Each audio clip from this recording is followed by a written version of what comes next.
Actes chapitre 20. Je lis. Lorsque le tumulte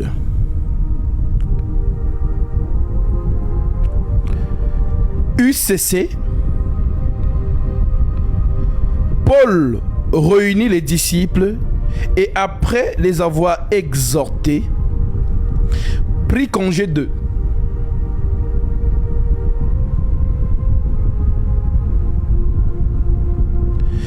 Il prit congé d'eux et partit pour aller en Macédoine. Il parcourut cette contrée en adressant aux disciples de nombreuses exhortations. Puis il se rendit en Grèce, où il séjourna 3 mois. Il était sur le point de s'embarquer pour la Syrie quand les Juifs lui adressèrent des embûches. En d'autres termes, les Juifs lui ont tendu des pièges pour le tuer. Alors il se décida à reprendre la route de Macédoine. Il avait pour l'accompagner jusqu'en Asie Sopater de Bérée, fils de Pyrrhus, Aristarque et Second, dont il y avait un frère qui s'appelait Second, et Second de Thessalonique, Gaius de Bérée, Timothée. Donc Timothée, vous le connaissez déjà. Paul l'avait vraiment beaucoup pour aide. Ainsi que Tychique et Trophime, ordinaires d'Asie. Ceux-ci prirent les devants et nous attendirent à Troie. Pour nous, après les jours des pains sans levain, nous nous embarquâmes à Philippe et au bout de 5 jours, nous les rejoignîmes à Troie où nous passâmes 7 jours. Verset 7. Le premier jour de la semaine, nous étions réunis pour rompre le pain. Paul, qui devait partir le lendemain, s'entretenait avec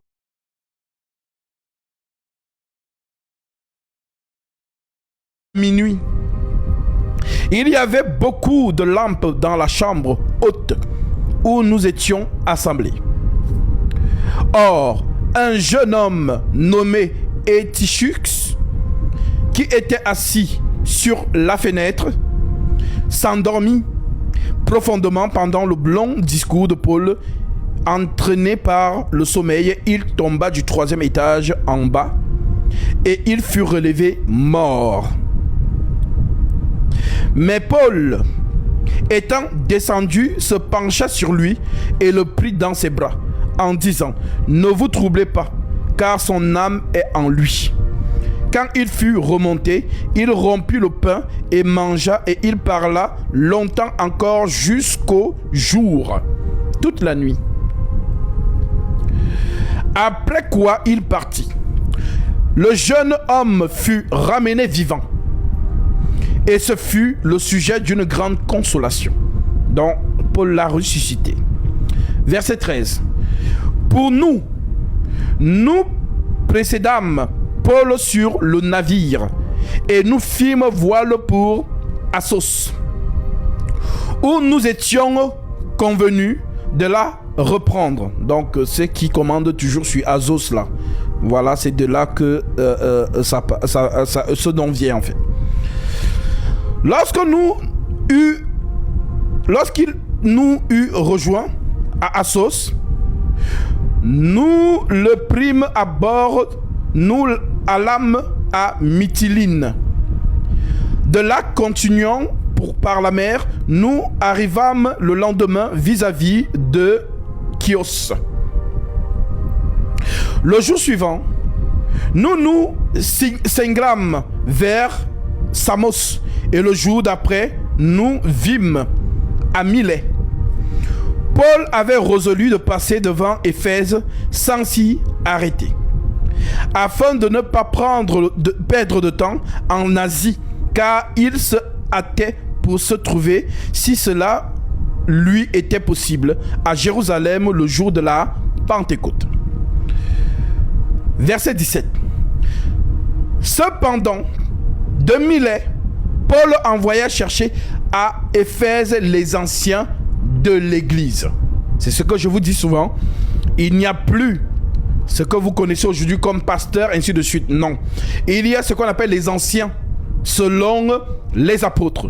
On établissait un ancien dans chaque ville, dans chaque assemblée des saints.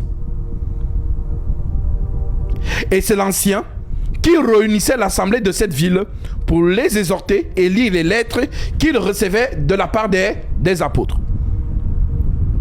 Donc ce n'est pas ce que vous voyez aujourd'hui où les gens vous disent non, je suis pasteur, je suis telle chose, je suis cela. Non. Dans chaque communauté, on laissait les anciens. Alors écoutez très bien. Verset 17, je reprends. Cependant, de Milet, Paul envoya chercher à Éphèse les anciens de l'église.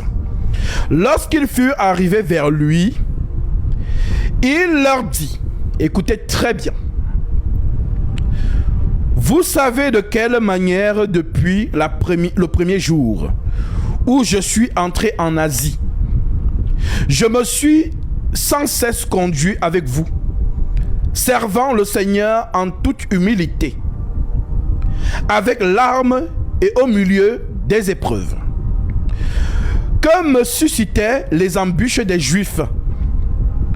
Vous savez que je n'ai rien caché de ce qui vous était utile, et que je n'ai pas craint de vous prêcher et de vous enseigner publiquement et dans les maisons, annonçant aux Juifs et aux Grecs la repentance envers Dieu et la foi en notre Seigneur Jésus-Christ. Donc Paul insiste qu'il prêchait dans les maisons et en public. Dans le système des méga church que vous voyez aujourd'hui,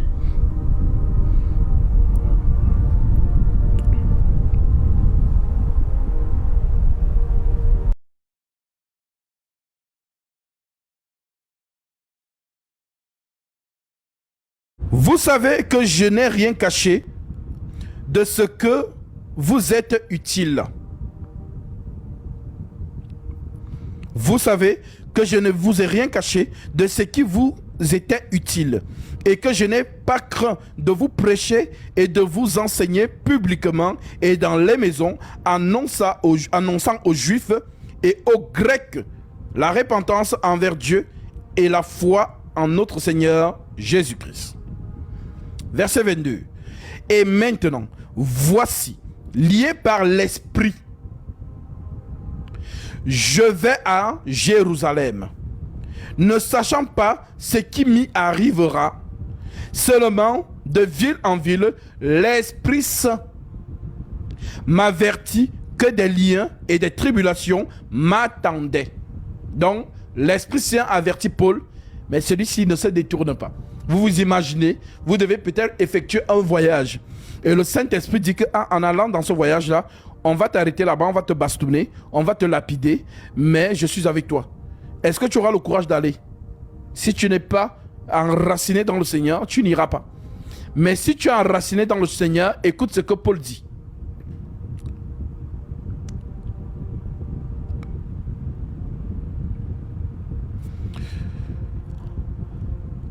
L'Esprit Saint m'avertit que des liens et des tribulations m'attendaient. Mais je ne fais pour moi-même aucun cas de ma vie. Donc un disciple, ce n'est pas celui qui regarde à sa propre vie. Un disciple, c'est celui qui est mort. Ce n'est plus lui qui vit, c'est Christ qui vit en lui. Mais je ne fais pour moi-même aucun cas de ma vie, comme si elle m'était précieuse, pourvu que j'accomplisse ma course avec joie et le ministère que j'ai reçu du Seigneur Jésus d'annoncer la bonne nouvelle de la grâce de Dieu. Verset 25. Et maintenant voici, je sais, écoutez très bien, je sais que vous ne verrez plus mon visage. vous tous au milieu desquels j'ai passé en prêchant le royaume de Dieu. C'est pourquoi je vous déclare aujourd'hui que je suis pur du sang de vous tous. Car je vous ai annoncé tout le conseil de Dieu sans en rien en cacher.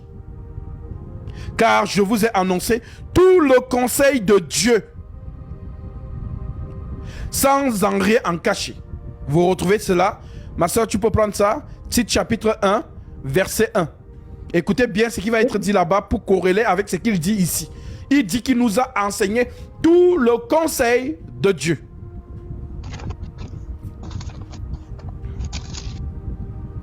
Tite chapitre 1, verset 1 en descendant.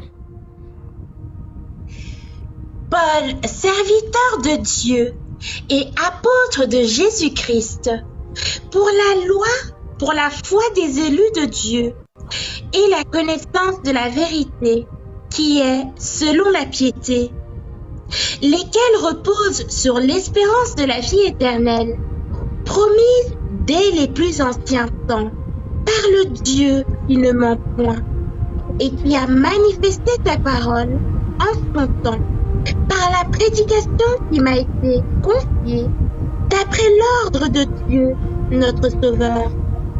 Amen. Amen. Répète encore. Éloigne-toi un peu du micro pour que la lecture soit limpide. Paul, serviteur de Dieu et apôtre de Jésus-Christ, pour la foi des élus de Dieu et la connaissance de la vérité, qui est selon la piété, lequel repose sur l'espérance de la vie éternelle, promise dès les plus anciens temps, par le Dieu qui ne ment point, et qui a manifesté sa parole en son temps, par la prédication qui m'a été confiée, d'après l'ordre de Dieu, notre Sauveur. Donc, l'apôtre Paul nous explique que toute la sagesse, toute la révélation de Dieu lui a été confiée pour enseigner l'Église. Et c'est ce qu'il répète ici, verset 27. Car je vous ai annoncé tout le conseil de Dieu, sans en rien en cacher. Prenez donc garde à vous-même. Paul est en train de nous dire au revoir. Et il vous dit donc, prenez donc garde à vous-même et à tout le troupeau sur lequel le Saint-Esprit vous a établi évêque.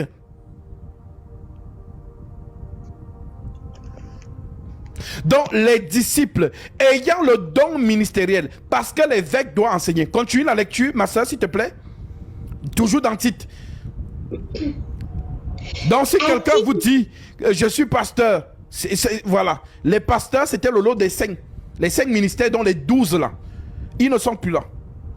C'est eux les pasteurs, les apôtres, les évangélistes, les prophètes. Voilà. Une fois, une sœur, je ne sais pas si c'est un frère, le live passé, m'a interrogé sur le ministère, de parler de ça. Donc je vais brosser un peu là-dessus. Et ensuite, nous allons continuer dans l'Apocalypse. Alors, oui ma sœur? Paul, serviteur de Dieu et apôtre de Jésus-Christ, pour la foi des élus de Dieu et la connaissance de la vérité qui est selon la piété, lesquels reposent sur l'espérance de la vie éternelle, promise dès les plus anciens temps, par le Dieu qui ne ment point et qui a manifesté sa parole en son temps, par la prédication qui m'a été confiée, d'après l'ordre de Dieu, notre Sauveur. À titre, mon enfant légitime, dans notre commune foi, que la grâce et la paix te soient données de la part de Dieu le Père et de Jésus-Christ, notre Sauveur. Je t'ai laissé en Crète, afin que tu mettes en ordre ce qui reste à régler, et que selon mes instructions, tu établisses des anciens dans chaque ville. Amen. Tu établisses des pasteurs? Des anciens. Des pasteurs? des anciens.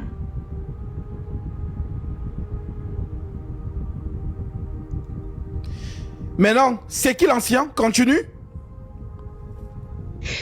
Je t'ai laissé en Crète, afin que tu mettes en ordre ce qui reste à régler, et que selon mes instructions, tu établisses des anciens dans chaque ville. S'il s'y trouve quelques hommes irréprochables, maris d'une seule femme, ayant des enfants fidèles, qui ne soient ni accusés de débauche, ni rebelles. Car il faut que l'évêque soit irréprochable, comme économe de Dieu. Il ne soit ni arrogant, ni colère, ni adonné au vin, ni violent, ni porté à un gain déshonnête, mais qu'il soit hospitalier, ami des gens de bien, modéré, juste, saint, tempérant, attaché à la vraie parole, telle qu'elle a été enseignée. Répète ce côté-là, c'est très important. Attaché. Attaché à la vraie parole, telle qu'elle a été enseignée, afin d'être capable d'exhorter selon la saine doctrine et de réfuter les contradicteurs. Amen. Comme vous êtes têtu là, les lettres sont sous vos yeux, mais vous vous faites embrouiller par des gens. Ne vous inquiétez pas, nous continuons. Reprends encore cette lecture parce que les gens sont têtus. Ce qu'ils voient aujourd'hui, les organisations des méga church, je vous dis, sortez de là en courant.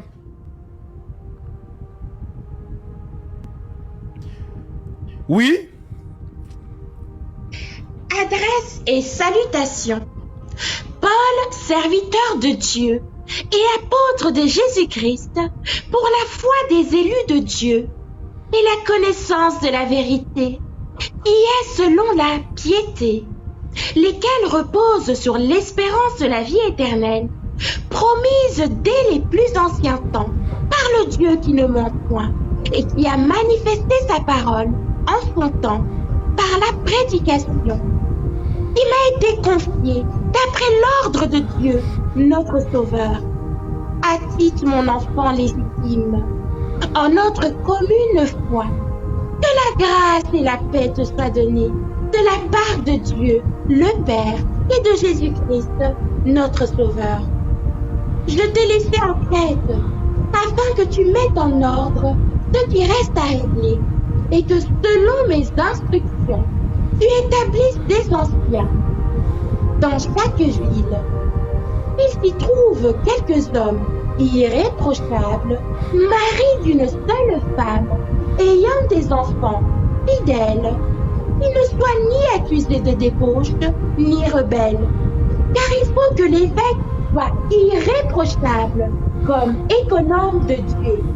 Il ne soit ni arrogant, ni colère, ni adonné au vin, ni violent, ni porté à un gain déshonnête, mais qu'il soit hospitalier, ami des gens de bien, modéré, juste, saint, tempérant, attaché à la vraie parole, telle qu'elle a été enseignée, afin d'être capable d'exhorter selon la saine doctrine. Amen.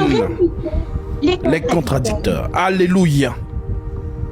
Donc, l'ancien, c'est celui qui a le mandat d'instruire les saints d'une ville. Donc, si Paul passe par exemple à Yaoundé et qu'il prêche la parole dans Yaoundé, Paul donc va susciter une personne de Yaoundé qui manifeste la compréhension des Écritures et qui est capable de redonner ces Écritures fidèlement telles qu'il a reçues. En d'autres termes, l'ancien, c'est un répétiteur des apôtres. C'est un répétiteur des apôtres. Il ne va pas au-delà de l'enseignement qu'il a donné. L'ancien est un répétiteur fidèle de ce qu'il a reçu de la part des apôtres.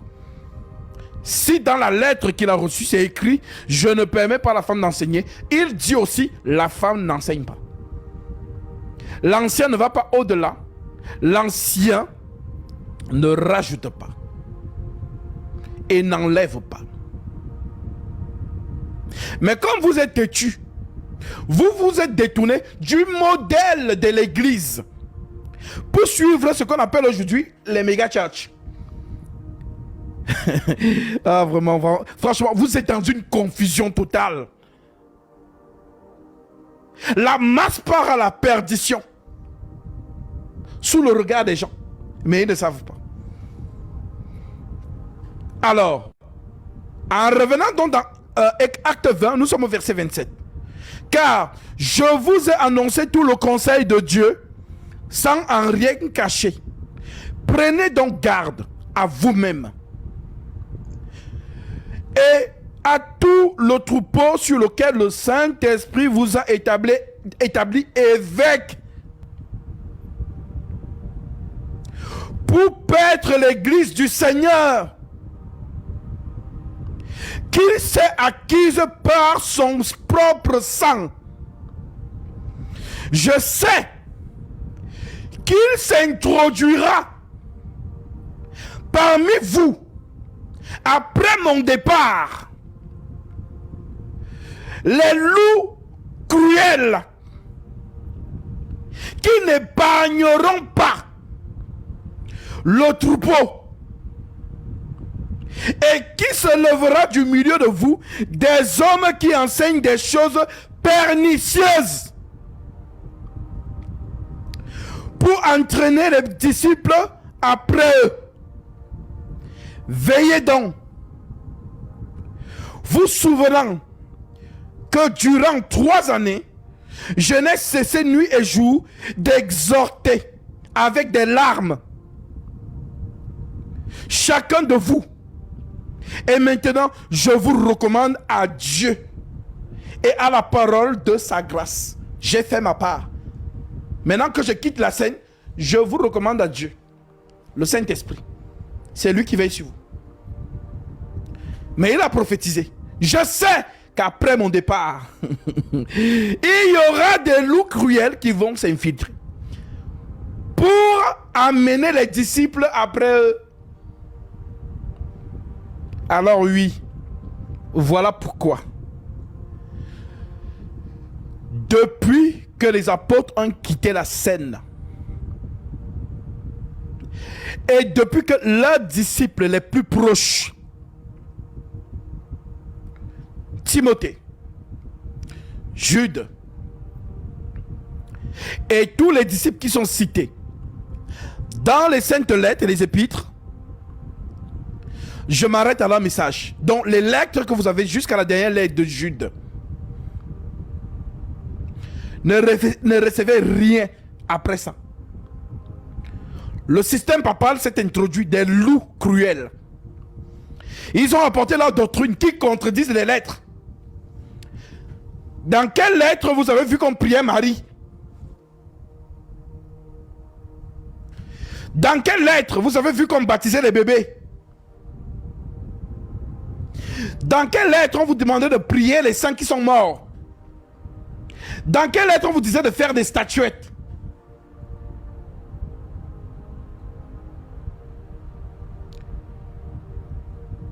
Dans quelle lettre on vous demandait de payer la dîme?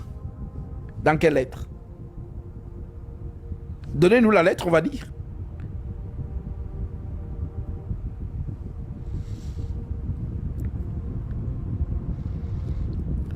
Vous voyez donc que depuis des générations et des générations, mes frères et sœurs, Satan a amené beaucoup de gens à la perdition.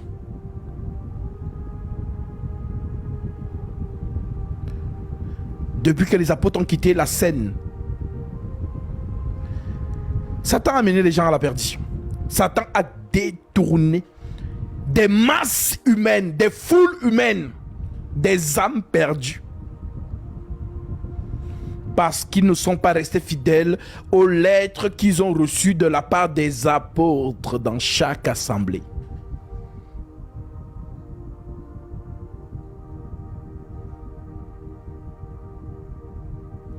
Jusqu'en 2023, oui, ça continue. Alors toi qui m'écoutes, rends gloire au Seigneur Jésus-Christ de ce que tu as rencontré mon chemin au nom de Jésus-Christ. Rends gloire au Seigneur de ce que tu m'as croisé, afin que tu reçoives la saine doctrine pure qui n'a pas subi de variation, de théologie, de concile Vatican I, Vatican II et toutes ces conneries.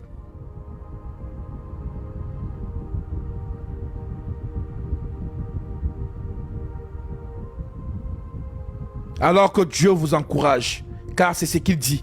Il nous a laissé à Dieu. Il dit, veillez donc, vous souvenant que durant 3 années, je n'ai cessé nuit et jour d'exhorter avec larmes. Tellement il était jaloux des choses qu'il enseignait. S'il pouvait dire à Jésus, ah Seigneur Jésus, s'il te plaît, laisse-moi en vie jusqu'en 2023 pour que je veille toujours sur l'enseignement que j'ai donné, pour que s'il y a des faux hommes de Dieu qui viennent, je puisse... Seigneur, il devait aller dormir. Voilà pourquoi il dit, je vous exhortais avec larmes. Donc larmes pourquoi? Parce que quand il enseigne, il a tellement envie que cette parole soit racinée en vous, que même s'il n'est plus là, dès que quelqu'un va apporter une fausse doctrine, vous la renvoyez au nom de Jésus-Christ.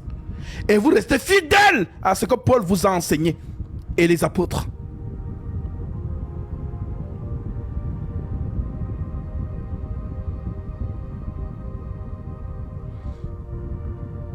Veillez donc, vous souvenant que durant 3 années, je n'ai cessé, nuit et jour, d'exhorter avec larmes chacun de vous. Et maintenant, je vous recommande à Dieu et à la parole de la grâce, à celui qui peut édifier et donner l'héritage avec tous les sanctifiés. Je n'ai désiré ni l'argent, ni l'or, ni le vêtement de personne. Vous savez vous-même que ces mains ont pourvu à mes besoins et à ceux des personnes qui étaient avec moi. Je vous ai montré de toute manière que c'est en travaillant ainsi qu'il faut soutenir les faibles et se rappeler des paroles du Seigneur qui a dit lui-même, il y a plus de bonheur à donner qu'à recevoir. Après avoir ainsi parlé, il se mit à genoux et il pria avec eux tous. Et tous fondirent en larmes. Et se jetant au cou de Paul, il l'embrassait, affligé, surtout de ce qu'il avait dit qu'il ne verrait plus son visage. Et il l'accompagnait jusqu'au navire pour qu'il prenne son bateau et qu'il parte pour Jérusalem.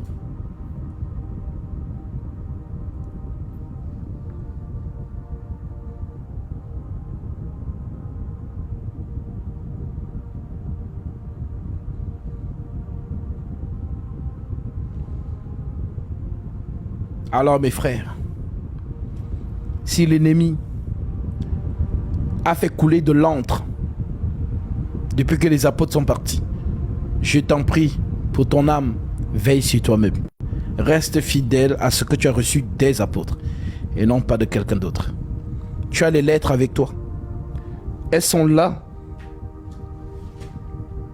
Tu as la Bible à la maison. Lis les lettres. Tu n'as pas besoin de te déplacer quelque part. Lis les lettres et sois un avec ces lettres. Ce que les lettres disent, dis Amen. Même si ta chair ne veut pas, Parce que l'Écriture dit, les désirs de la chair sont contraires à ceux de l'esprit. Donc n'écoute jamais ta chair. Elle va toujours t'induire en erreur. Le Seigneur dit, mes pensées ne sont pas vos pensées. Et mes voix ne sont pas vos voix. Autant les cieux sont élevés au-dessus de la terre, autant mes pensées sont élevées au-dessus de vos pensées. Et mes voix au-dessus de vos voix. Donc ne mettez jamais l'émotion, n'écoutez jamais votre chair. La chair et le sang n'hériteront pas du royaume des cieux. Elle veut te perdre. Voilà pourquoi elle va toujours te proposer les choses qui contredisent l'Écriture. Si tu as logé ça dans ton esprit, à ce moment, tu sauras distinguer lorsque c'est ta chair qui te parle ou lorsque c'est l'Écriture qui parle. Alors, je t'exhorte à prendre toujours le côté des Écritures au détriment de ta chair. Sois toujours un avec l'Écriture.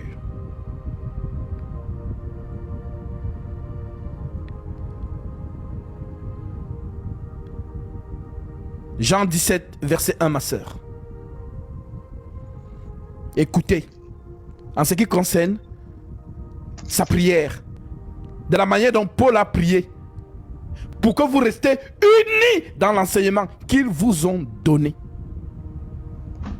Jésus avant a aussi prié et écoutez sa prière. Oui, ma sœur. Après avoir ainsi parlé, Jésus leva les yeux au ciel et dit, « Père, l'heure est venue, glorifie ton Fils, afin que ton Fils te glorifie, selon que tu lui as donné pouvoir sur toute chair, afin qu'il accorde la vie éternelle à tous ceux que tu lui as donnés.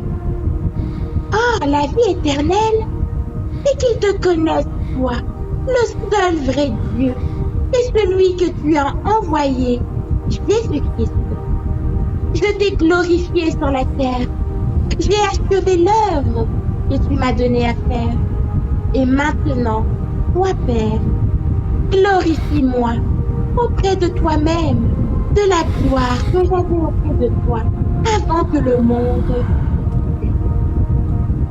J'ai fait connaître ton nom aux hommes que tu m'as donnés du milieu du monde. Ils étaient à toi, et tu me les as donnés, et ils ont gardé ta parole. Maintenant, ils ont connu que tout ce que tu m'as donné vient de toi, car je leur ai donné les paroles que tu m'as données, et ils les ont reçues, et ils ont vraiment connu que je suis sorti de toi, et ils ont cru que tu m'as envoyé. C'est pour eux que je prie. Je ne prie pas pour le monde, mais pour ceux que tu m'as donnés, parce qu'ils sont à toi. Et tout ce qui est à moi est à toi, et ce qui est à toi est à moi, et je suis glorifié en eux. Je ne suis plus dans le monde, et ils sont dans le monde, et je vais à toi, Père Saint.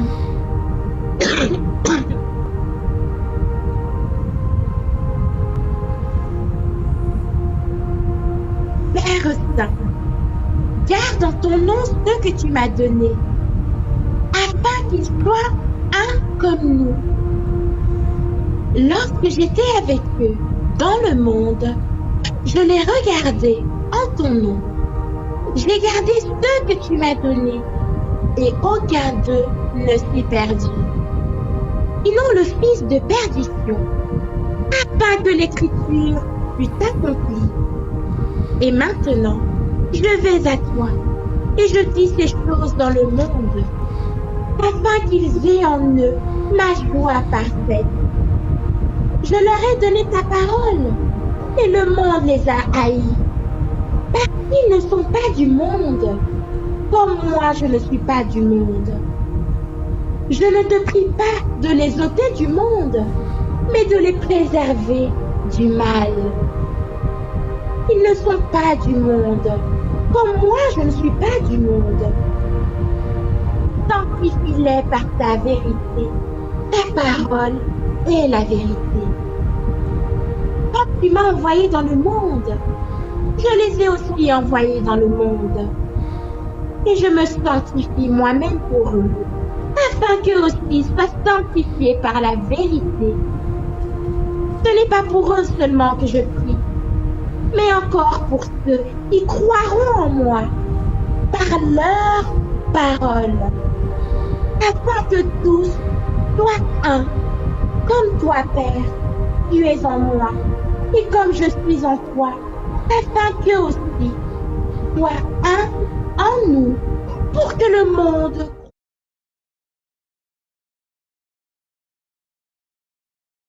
croie que tu m'as donné, afin que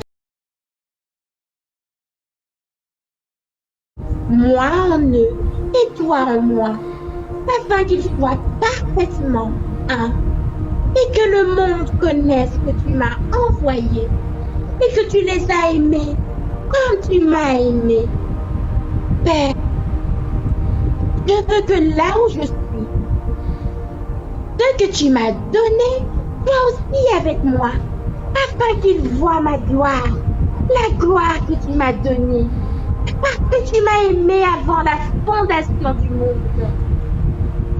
Père juste, le monde ne t'a point connu, mais moi, je t'ai connu. Et ceux-ci ont connu que tu m'as envoyé. Je leur ai fait connaître ton nom. Et je leur ai fait connaître, afin que l'amour dont tu m'as aimé soit en eux et que je sois en eux. Vous avez compris. Afin que nous soyons un. Alors, que veut dire être un? Afin qu'ils soient comme un, afin qu'ils soient un comme toi et moi, nous sommes un. Que veut dire être un? Est-ce que un, c'est 1, 2, 3, 4? Une vérité. Je vous prends un exemple terre à terre pour vous faciliter la compréhension. Vous êtes dans un foyer. Il y a papa, il y a maman. Et vous êtes les enfants.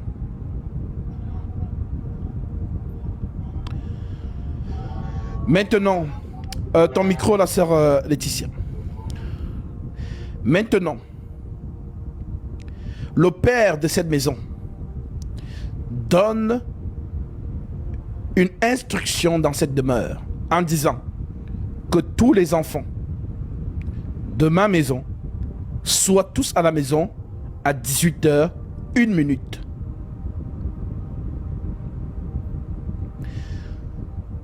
Si le frère aîné respecte l'heure donnée par le père, si le petit frère cadet respecte l'heure donnée par le père, la sœur respecte l'heure donnée par le père, ils sont un.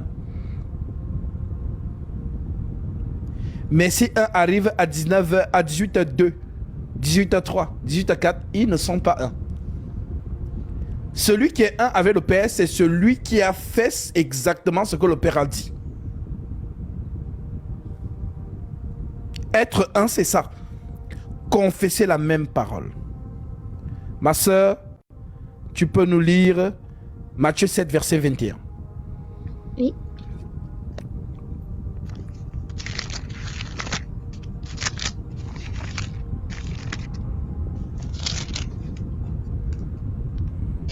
Ceux qui me disent « Seigneur, Seigneur !» n'entreront pas tous dans le royaume des cieux, mais celui-là seul qui fait la volonté de mon Père, qui est dans les cieux. Donc, la volonté du Père qui est dans les cieux, c'est donc quoi? Nous avons lu Jean 17. C'est être un. Je leur ai donné ta parole et ils ont gardé ta parole. Comme tu m'as envoyé dans le monde, je les ai aussi envoyés. Donc être un dans l'esprit, c'est faire la volonté du Père qui est dans les cieux. Ça veut dire quoi? Toute écriture, nous confessons la même chose. Dès lors qu'on ne confesse pas la même écriture, nous ne sommes pas un avec le Seigneur. Parce que l'écriture dit une chose et toi tu as dit une autre. Qui est un avec le Seigneur? c'est l'écriture.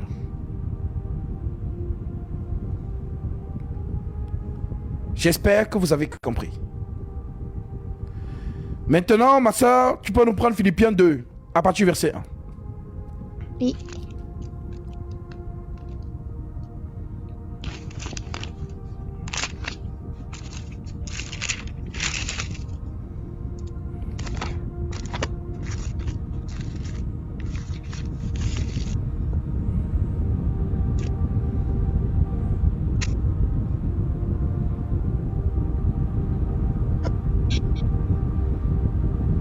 Si donc il y a quelque consolation en Christ, s'il y a quelque soulagement dans la charité, s'il y a quelques unions d'esprit, s'il y a quelque compassion et quelque miséricorde, rendez ma joie partout. Alors, apparemment, il y a un bruit quand tu lis. Je ne sais pas ce qui se passe souvent avec ton téléphone. À un moment donné, nous avons un son limpide. Et après, à un moment donné, c'est comme si la voix baisse, elle sort fort, elle baisse. Et je ne sais pas où. Est-ce que tu le tiens par la main ou est-ce qu'il est posé quelque part? Parce que j'ai l'impression que le micro, à un moment donné, est fermé. Et voilà, ça crée un peu un mauvais son, si je puis le dire. Je sais pas parce que j'ai mis mon téléphone à charger et puis bon, je l'éloigne toujours, mais ça fait ça des fois, je sais pas pourquoi. Ah, d'accord. Oui. Nous t'écoutons. Si donc il y a quelque consolation en Christ, s'il y a quelque soulagement dans la charité, s'il y a quelques unions d'esprit, s'il y a quelque compassion et quelques miséricorde, rendez ma joie parfaite. Ayant un même sentiment, un même amour, une même âme, une même pensée. Ne faites rien par esprit de parti ou par vaine gloire, mais que l'humilité vous fasse regarder les autres comme étant au-dessus de vous-même. Que chacun de vous, au lieu de considérer ses propres intérêts, considère aussi ceux des autres. Ayez en vous les sentiments qui étaient en Jésus-Christ, lequel existait en forme de Dieu, n'a point regardé comme une croix à arracher, d'être égal avec Dieu, mais s'est dépouillé lui-même, en prenant une forme de serviteur, en devenant semblable aux hommes, et ayant paru comme un simple homme, il s'est humilié lui-même, se rendant obéissant jusqu'à la mort, même jusqu'à la mort de la croix. C'est pourquoi aussi Dieu l'a souverainement élevé et lui a donné le nom qui est au-dessus de tout nom, afin qu'au nom de Jésus, tout genou fléchisse dans les cieux, sur la terre et sous la terre, et que toutes les langues confessent que Jésus-Christ est Seigneur, à la gloire Amen. de Dieu, le Père. Amen. Donc, ayez la même pensée. Ayez les mêmes sentiments. Pourquoi? Parce que nous sommes un seul corps. Comme je l'ai expliqué la dernière fois. Toi qui m'écoutes, regarde ton corps. Toi la soeur qui m'écoute, toi le frère qui m'écoute, regarde ton corps. Qu'est-ce qui coordonne ton corps? C'est ta tête, n'est-ce pas? Les ordres viennent d'où? De là, n'est-ce pas? Et le reste de ton corps, ce sont tes membres qui obéissent à ce qui vient d'où? De la tête. Supposons que tu ordonnes dans ta pensée que il faut que j'aille chercher quelque chose à la cuisine. Si tes pieds n'obéissent point, si ton corps ne réagit pas, est-ce qu'ils ont respecté ta pensée? Non. Parce que le corps est coordonné et respecte ce qui vient de la tête. Si tu ordonnes à la main de prendre un verre, la main va exécuter et il va ramener le verre. Si tu ordonnes à ton corps de se placer debout, tout le corps se placera. Il n'y a pas ceux qui vont dire, les pieds vont dire non, moi je suis fatigué. La main va dire ah non, lui il dérange trop, il aime se lever tout le temps. L'épaule qui va dire ah vraiment moi aussi, vraiment il me dérange. Moi je veux faire comme je veux. Je n'ai pas envie de me lever aujourd'hui. Si vous avez des membres qui se plaignent, ça veut dire que ce n'est pas votre corps. Parce que ce corps-là ne vous respecte pas. Ce corps ne met pas en pratique ce que la tête qui est le chef ordonne. Alors, si vous comprenez les choses comme ça, c'est ça qu'on appelle dans l'église de Jésus. L'église dont les membres du corps du Christ sont fondés sur l'enseignement des apôtres et des prophètes. Mais ça, appelons ça Éphésiens 2:20.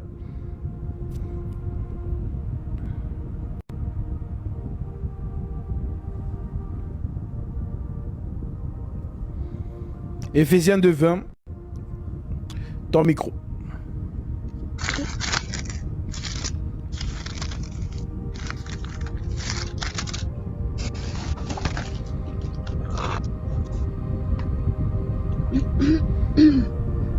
Vous avez été édifiés sur le fondement des apôtres et des prophètes, Jésus-Christ lui-même étant la pierre angulaire. Amen. En lui, amen. Vas-y. En lui, tout l'édifice, bien coordonné, s'élève pour être un temple saint dans le Seigneur. Alléluia. Répète encore. Vous avez été édifiés sur le fondement des apôtres et des prophètes, Jésus-Christ lui-même étant la pierre angulaire. En lui, tout l'édifice, bien coordonné, s'élève pour être un temple saint dans le Seigneur.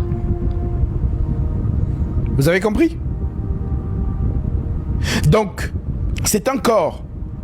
Et le corps met en pratique ce qui vient de la tête. On nous dit que Christ est le chef de l'église.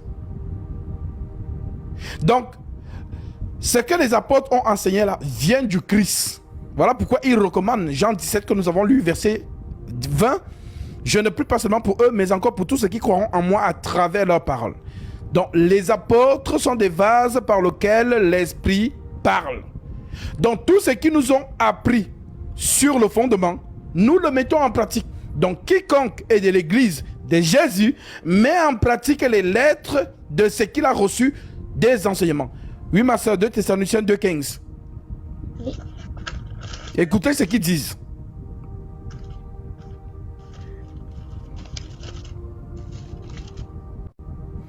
Ah, le Saint-Esprit insiste beaucoup avec la sainte doctrine, la compréhension de ce qu'est l'Église. Le Saint-Esprit insiste beaucoup sur ça. J'espère que vous l'avez compris.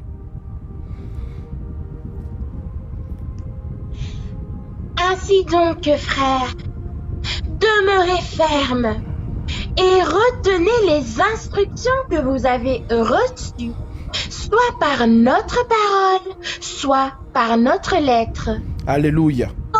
Ainsi donc, frères, demeurez fermes. Ferme à quoi? Aux instructions que vous avez reçues. Mais comment se fait-il qu'aujourd'hui, on vous détourne du fondement et vous êtes là, vous ne réagissez pas? Pentecôtiste a sa doctrine. Adventiste a sa doctrine. Témoin de Jéhovah a sa doctrine. Mormon a sa doctrine. Et catholique romain a sa doctrine. ICC a sa doctrine. Kimbangis a sa doctrine. Branamis a sa doctrine. Bethel a sa doctrine. Assomption, Charisme, toutes ces dénominations, chacun a sa doctrine. Et vous ne vous interrogez pas? Mais qui vous a plongé dans ce sommeil spirituel? Compassion et autres.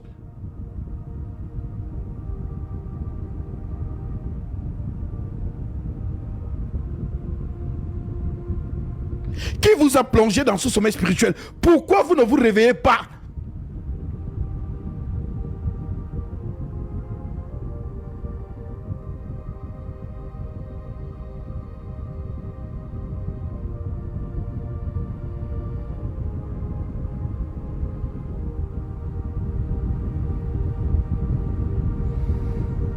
Jude chapitre 1, ma sœur.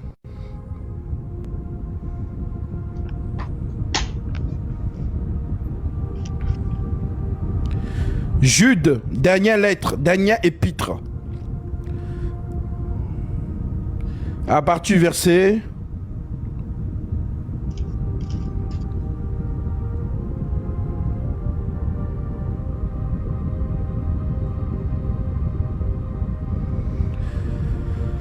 à partir du verset 20.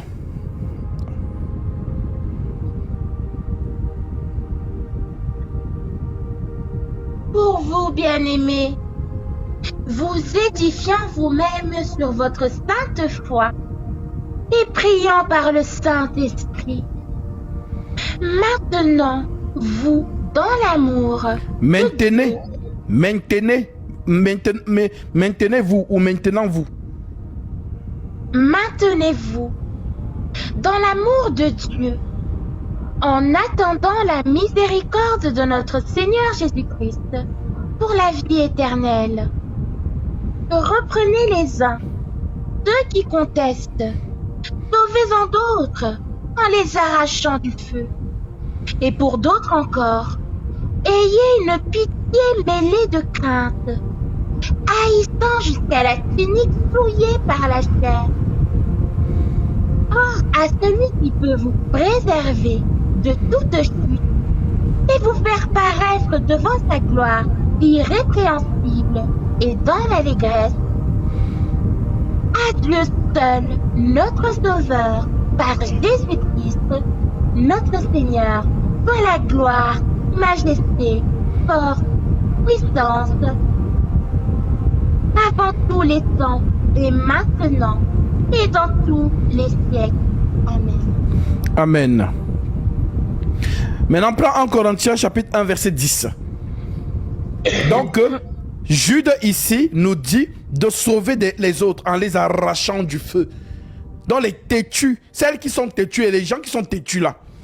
Quand on leur dit la vérité sur les Saintes Écritures, mais eux ils sont tellement envoûtés par des loups cruels, comme l'a dit l'apôtre Paul, Actes chapitre 20, que je vais relire. Mais que la sœur lise d'abord en Corinthiens chapitre 1 verset 10.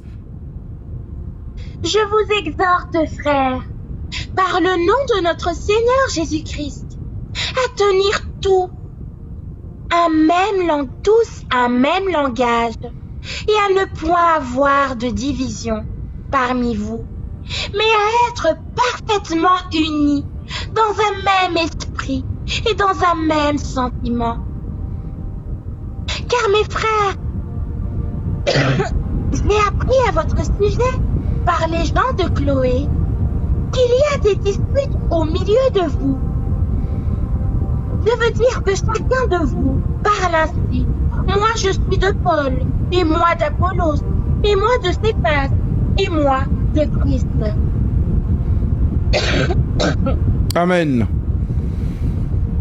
Donc Paul vous rappelle ceci. Dans 1 Corinthiens chapitre 1 verset 10, je vous exhorte, frères, par le nom de notre Seigneur Jésus-Christ, à tenir tous un même langage. Voilà ce que je voulais d'autant plus cibler. À tenir tous un même langage. Quel langage? Le langage des écrits que nous avons reçus. Maintenant, acte 20, je prends le verset 27. Car je vous ai annoncé tout le conseil de Dieu, sans en rien cacher. Prenez donc garde à vous-même et à tout le troupeau sur lequel le Saint-Esprit vous a établi évêque, pour paître l'église du Seigneur qu'il s'est acquise par son propre sang. Je sais qu'il s'introduira parmi vous, après mon départ, des loups cruels qui n'épargneront pas le troupeau, et qui s'élèvera du milieu de vous des hommes qui enseigneront des choses pernicieuses pour entraîner les disciples après eux. Veillez donc. Donc Paul vous engage à votre responsabilité. Ceux qui doivent se perdre là, c'est votre problème. Comme vous êtes têtus là, perdez-vous. Mais ceux qui restent fidèles à ce qu'ils ont reçu comme l'être des apôtres, que Dieu vous bénisse. Soyez jaloux de votre salut. Veillez donc, veillez donc, vous souvenant que durant 3 années, je n'ai cessé nuit et jour d'exhorter avec larmes chacun de vous. Et maintenant, je vous recommande à Dieu et à la parole de sa grâce, à celui qui peut édifier et donner l'héritage avec tous les sanctifiés. Je n'ai désiré ni l'argent, ni l'or, ni le vêtement de personne. Vous savez vous-même que ces mains ont pourvu à mes besoins et à ceux des personnes qui étaient avec moi. Je vous ai montré de toutes les manières que c'est en travaillant ainsi qu'il faut soutenir les faibles et se rappeler les paroles du Seigneur qui a dit lui-même: il y a plus de bonheur à donner qu'à recevoir. Après avoir ainsi parlé, il se mit à genoux, il pria avec eux tous, et tous fondirent en larmes. Et se jetant au cou de Paul, il l'embrassait, affligé surtout de ce qu'il avait dit, qu'il ne verrait plus son visage. Et il l'accompagnait jusqu'au navire. Vous êtes engagés.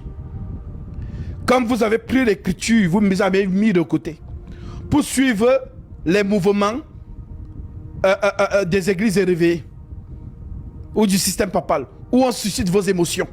Conseil chrétien, ribobori baba, oh localise-moi, homme de Dieu, prophétise sur ma vie, oh machin. Vous avez abandonné l'écriture telle que Paul l'a annoncé. 2 Timothée chapitre 4 verset 3.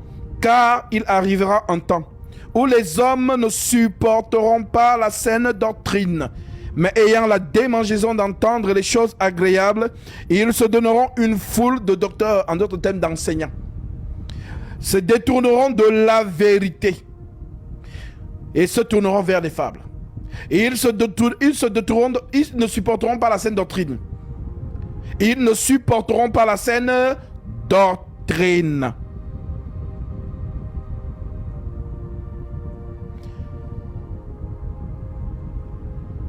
Que ceux qui ont les oreilles pour entendre, entendent. Maintenant,